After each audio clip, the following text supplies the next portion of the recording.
long have you been here in Houston in this capacity? I've been working for the mayor on homelessness for over 10 years, 2 different administrations. Okay. So what have you seen in the last 10 years? Because it sounds like homelessness in Houston is drastically different than it was a decade ago. Yeah. City government said, we're tired of spending tens of millions of dollars every single year and only getting anecdotal stories of success. And so local government said, we need to come together and we need to invest in what's ever going to move the needle on homelessness. Was that the previous mayor who kind of started that? Yes, previous mayor Anise Parker wanted to make homelessness one of her top issues. And she said, I want to, instead of managing the issue of homelessness, I want to take those dollars and put it into solving the issue of homelessness. What do you call a homeless individual in a shelter? Homeless. And so we transitioned from being a shelter-based system to being a housing-based system. Shelters are no longer the answer to homelessness. Now they play a very important role. They are the main front door into our housing system, but shelters no longer are the answer to homelessness. How do you move from shelter to housing first? Yeah, I think the community came around and they said, do we want to be focused on impact? We can spend all the money in the world and put it into shelter and we'll still have no reduction in our homeless population. So where can we spend those dollars to actually get reductions in homelessness? Let's give people the dignity of not having to be outside. Let's give people the dignity of not having to be in shelter, and that's through housing. We looked at all the different interventions that were out there. If an intervention said giving yellow lollipops to everybody would reduce homelessness, we'd be doing that. What the data showed, the intervention of housing was by far the most successful. We get the biggest bang for our buck. We're looking at a return for our investment here, and that's where we started putting our focus. Why housing first? Why not services like taking care of mental health problems or addiction? Yeah, at the end of the day, providing services to folks on the streets is highly cost prohibitive and ineffective. Outreach teams spend all their time running around trying to locate their clients and offer them the same resources that has already been offered to them 50 times before. For those services to work, often those people need a stable and safe location to reside first. And so that's what's so important. It's housing with services. The housing is what makes the services effective. Once somebody doesn't have to worry about where they're going to be staying or where they're going to have to eat, they can actually fully partake in those services, and those services end up being really effective. Conversely, it's the services that keeps the people housed. You have to have two to tango. It takes both. But when you match the housing with the services, that's when you have 90% retention rate of once we put people into housing, keeping them housed 2 years after that placement. Have you found it is more cost effective, a better use of the money that you have? Yeah, if reducing homelessness is not a moral issue, if it's not a religious issue, it is a fiscal issue. It is fiscally conservative to house our individuals experiencing homelessness with wraparound services than continue having them on the streets.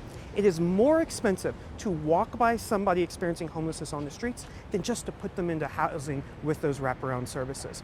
The number one cost being the emergency rooms, but their cost of cleaning up the streets, cleaning up the parks, for law enforcement, for first responders, for jail, for shelter. At the end of the day, we can cut costs up to 70% by taking individuals and putting them into housing with those wraparound services. What did it look like on the streets of Houston 10 years ago compared to what it looks like now? We had 70% more people. We may not have had encampments. Encampments is a recent phenomenon, but what the reality is we had 70% more folks on our streets. And the problem is the city has evolved in the past 10 years. There's less places for individuals experiencing homelessness to hide and reside in. Because of the development and the growth of the city, that raw land doesn't exist anymore. So the homeless are more visible than ever before, even though that there's a lot less homeless individuals. But at the end of the day, we want folks to feel, it is a fiscal issue. It is a health issue. It's a quality of life issue. And, it's how we want to treat our other Houstonians here. We can do better than just having our Houstonians on the side of the streets or in shelters. We want to get them to a long-term solution of stable living where they're no longer cycling through the streets, through the hospitals, through the jails, back on the streets. What do you say to the people who will look at this model and say, it should not be the city's responsibility to pay for housing these people? You'll be amazed at what the cities do. But the reality is that Responding to homelessness is now a core service that all cities have to respond to. It is just like making sure that clean water is running through the pipes and toilets are flushing and the streets are being repaired. Responding to homelessness is core cities that cities throughout the country and throughout the world are now having to respond to. And if cities don't, then you can't complain when homelessness does increase at the same time. But it takes local leadership, a galvanized community of philanthropy, the faith-based networks, the private sector, all coming together, saying homelessness affects every community in our city, so it deserves a community-wide response. Our Spokane city leaders have made the trip on multiple occasions here to Houston to talk to you, to talk to other city leaders. What have you told them? Yeah, I think we said that when you embrace data-driven best practices and at the same time create collaborative systems of change, those two elements is the magic where you can make anything happen. And at the end of the day, people are going to disagree. What do they say? Change is easy, people are difficult, and that's fine. But what we need at the collective table is everybody to be 80% happy. If folks are holding out to be 100% happy, we can never find that common ground to move that ball forward. But if folks can come around and just be 80% happy and think about the greater good for Spokane and for the citizens of the city and for those experiencing homelessness, then change actually can be made, progress can be made, and reductions in homelessness can be made. We've heard a lot of statistics. How much has Houston been able to reduce homelessness just in the last 10 years? Yeah, in the past 10 years, we have permanently housed more than 30,000 individuals, helping us reduce homelessness by over 60%. In just the past year alone, we reduced street homelessness by 18%. Are other cities just kind of astounded at the success that you guys have had in a relatively short amount of time? Yeah, at the end of the day, we learned from cities when we were starting off, and we're still learning from other cities today. And so we're sharing the lessons. But we have been proud to work with cities across the globe. Homelessness is increasing because of the lack of housing. And there's a window of opportunity right now to respond. And if we don't seize the opportunity and respond right now, it's only going to become too big of a crisis, too deep of a hole to try to dig out of. But that window of opportunity is there right now, and Spokane can definitely seize upon it. Do you think a city like Spokane, with fewer resources, can still duplicate this type of success? Oh, definitely. Every city has advantages and disadvantages. Here in Houston, we're not a Medicaid expansion state. We put no local city funds into homelessness. I wouldn't recommend that because we don't have any.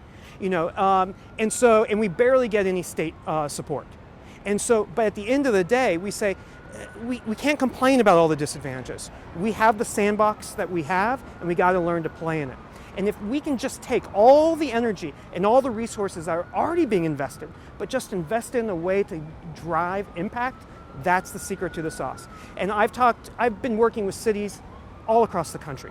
And I will tell you, Spokane is farther along and wants to see the change and is motivated to make that change than most of the cities I've gotten the opportunity to work with. Why do you say that? I would say that people are really, really invested when they visited here. When Spokane came here, first they came here as a diverse community. Local government came with philanthropy, came with the private sector. And it was unique to see everybody on board. Everybody wants change. Everybody wants to see reductions. The question is just how they'll get there and how quickly they can make it happen. But more than cities I've talked to across the country, Spokane was more engaged and took it more serious, asked more thoughtful questions, and seemed to be motivated more than other cities I've worked with. And so I believe, the ingredients are there. And now it's just to put that recipe together to get that impact. Very good. Thank you very much. I'm going to hand this off to One of the things, though, is you mentioned that the previous mayoral administration is the one who really kind of sparked this. Was there a catalyst for this, or one specific incident that happened? Yeah, previous mayor Niece Parker had adopted children who were formerly experienced homelessness, and she saw government spending good money after good money after good money and not seeing any results. And it's not that we were focused on wrong things; it's that we just weren't focused on impact. And so she said, enough is enough. We are only going to spend our little resources we have on whatever interventions are going to get the biggest results for us. And we're going to only spend our little resources on what can be brought to scale to drive that impact as well. And what's really unique too is one mayor started it, but another mayor not only continued it, but brought it to the next level under Mayor Turner, who's invested more money into it than any previous administration in the history of the city. And so what was that, I guess, that initial buy-in, like when you were bringing all of these groups together and telling them, like, hey, this is what we're going to push for, this is what we're all trying to do, Yeah. and we've got to collaborate together. Yeah. How was that, how were you all able to get them all on board with this one goal in mind? I think it was really helpful that the mayor came in and wasn't accusing anybody of doing anything wrong, but said, let's look at the data. We can do better than this. We're the city of Houston. We put a port 50 miles inland, we put a man on the moon, built the first dome stadium. Like, we like to do things big and we like to be the best at what we do. And so, when sitting there with the community and looking at the data, we knew we could do better. And I think what was important is instead of accusing people and pointing fingers and calling people out, we said, how can we give a hand up? How can we lift up each other and amplify each other to drive that impact? And we just asked organizations to try, to dip their toe in the proverbial pool. And if things go haywire and we don't get the reductions we're looking for, we'll go back to business as usual. But just asking organizations to try something a little bit different, because what's to hurt with just trying? Well, what happened is that we did a proof of concept and we did a pilot and we had initial success, and that is what kept those organizations there at the table, being willing to continue to try, while new organizations wanted to jump on the bandwagon and be a part of the success that we were having in reducing homelessness. Do you think if you all had completely had this buy-in from community members, from the private sector, from nonprofits, with this Housing First initiative, if you had not gone to that model, what do you think the homeless population or homelessness in Houston would look like? We couldn't do anything in the city of Houston in reducing homelessness if we didn't have full buy-in of the entire community on board. Philanthropy, faith-based, the private sector, our county, our city governments, everybody working together, rowing together in one direction. Homelessness is too big of a different issue with too little resources to have us going in different directions. We have to be going into one direction so we can leverage and maximize the resources that we're putting in, so we can drive impact at the end of the day. We would not have the reductions at all without the entire community being on board and working together. Has there been any pushback from especially community members? Because as we've been talking to people and talking about the Housing First initiative, you're really housing the most vulnerable. And that means that other people might have to wait a little bit longer to get housed as well. Has there been pushback on that? Listen, hey, we can never house enough people quick enough. And unfortunately, with the limited resources we have, that means there is often a wait for the housing.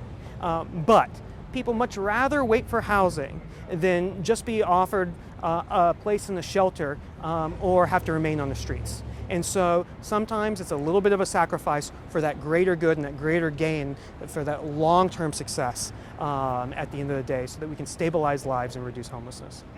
And talking about the housing especially, I mean, how has that been, trying to work with different landlords and different companies and vendors and trying to get them to understand, like, hey, we've got to house these people.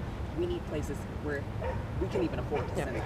Houston, like all major cities across the country, is dealing with a lack of affordable housing. And so sometimes it can be challenging to find those units. But the city and the county jointly funded a landlord liaison team at our Coalition for the Homeless, whose sole job it is to knock on door, to cold call landlords, to find folks to be part of this. Even the mayor is having meetings with landlords. Our economic development office is going through its Rolodex. We are letting people know this is a priority for the city. This is the priority for the mayor. Will you be a part of something special? And it's a community issue that takes the entire community to be around. We're not asking for units for free. We're just asking for you to lease units to our clients. And in return, we'll make sure they have the wraparound case management support that they need to make sure that they can be successful tenants and remain successfully housed. And for a city like Spokane that has a similar issue, a lack of affordable housing, as most cities do, what would you say to our city leaders, our city officials, in first steps for trying to do a Housing First initiative? Yeah, at the end of the day, it is, let's look at what interventions we're doing. Let's look at what the data says. Let's start small on a proof of concept. Let's show that success that can be made on that proof of concept. Everybody working together, utilizing housing, and we can find that housing. At the end of the day, it's an affordable housing issue.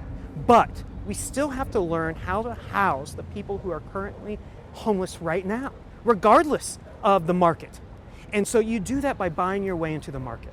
by offering incentives to landlords. Every market, every city has a different price that it might take to be able to house somebody. But even at that price, it's still less expensive to put the person into housing than keep them on the streets. So at the end of the day, let's start off small, let's do a pilot, let's see where we can go, and if it's successful, then we can bring it to scale, working with the rest of the community. And can you expand a little bit on some of the incentives that Houston offers some of the Yeah, landlords? yeah. So homelessness is an affordability issue. You know, the lack of affordable housing can create homelessness. And having affordable housing can reduce and solve homelessness. But the reality is that we must respond to the homelessness and triage the issues we have on our streets right now based on the current market conditions that are there at Spokane. And so that means, how can we get those units? Well, there's several things that can be done. The first thing is offering incentives to landlords. Every market has a different price for incentives. Santa Barbara may have to offer $5,000 incentive to a landlord to get them to take a client through the homeless system. In Houston, we offer 1 month's rent as an incentive. So on top of a non-refundable security deposit, on top of a 1 month's incentive fee, then we have a supplemental property damage insurance pool. So if there is damage to the property that exceeds the security deposit, we have a special pool that the landlords can tap into to make sure that they're whole at the end of the day. It doesn't get used often, but it provides that peace of mind. And then at the end of the day, every one of our tenants has case management. So if the landlord has an issue with their tenant, they don't have to worry about it. They just call the case manager, and the case manager handles it. That's why we have a lower eviction rate in our homeless population, formerly homeless population that's housed, than in our overall general population that is in the rental market. It's because of that supplemental wraparound services our clients get, and it's because of the case management that they get. And at the end of the day, we're offering those incentives too to make it a little bit sweeter for the landlords to be willing to try and be a part of a community initiative to reduce homelessness.